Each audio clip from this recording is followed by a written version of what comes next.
কাঁচায় সবজি, পাকায় ফল, এমন যে সমস্ত জিনিস আছে তার মধ্যে গুরুত্বপূর্ণ হলো একটা পেঁপে। এই পেঁপে প্রত্যেকটা মানুষের ক্ষেত্রেই উপকারী, কারণ পেঁপের মধ্যে রয়েছে প্রচুর পরিমাণে ভিটামিন এ, সি, ই, বিভিন্ন ধাতব পদার্থ, অ্যান্টিঅক্সিডেন্ট। তার ফলে এই যে রয়েছে অ্যান্টিঅক্সিডেন্ট রয়েছে, মানুষের চামড়ার ক্ষেত্রে এর বিশাল গুণ রয়েছে।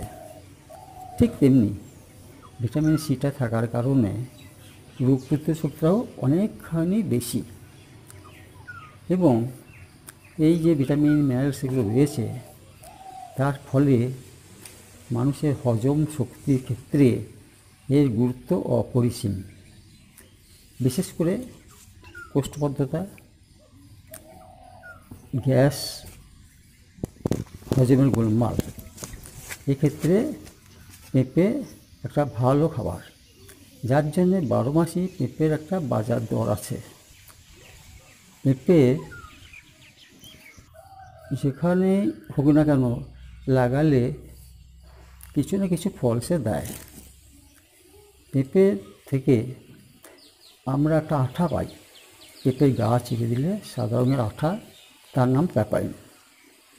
এই প্যাপাইন থেকে অ্যালোপ্যাথিতে অনেক রকম ওষুধ তৈরি হয়, যেগুলো হজমের ওষুধ। সব জায়গাতেই কিন্তু পেপেনের উল্লেখ থাকে, সব জায়গাতেই পেপেনের উল্লেখ থাকে। হোমিওপ্যাথি চিকিৎসার জগতেও হজমের একটা ভালো ওষুধ কিন্তু ক্যারিকা প্যাপেয়া, সেটাও কিন্তু ওইখান থেকেই তৈরি হয়। অর্থাৎ পেঁপেকে আমরা ফেলনা খাবার হিসেবে মনে করলে হবে না, পেঁপেকে মনে করতে হবে আমাদের শরীর গঠনকারী একটা খুব ভালো খাবার। পাকা হিসেবেও পেঁপের গুরুত্ব অপরিসীম, খেতে খুবই সুস্বাদু। হয়তো বেশি গলে গেলে, অর্থাৎ বেশি পেকে গেলে তখন একটু খেতে অনেকের অসুবিধা হয়, না হলে পরে যখন একটু সামান্য পেকে গেছে, কচকচ ভাব আছে, সেইটা প্রত্যেকেই প্রায় পছন্দ করে, মিষ্ট এবং সুস্বাদু হয়ে ওঠে। আর সবাই জানে পেঁপের বীজ থেকেই চারা হয়। এবার চারা জাত, মাটি, সার, জল, এর উপর নির্ভর করে পেঁপে কেমন হবে না হবে।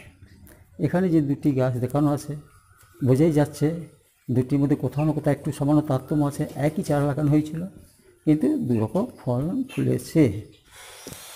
অর্থাৎ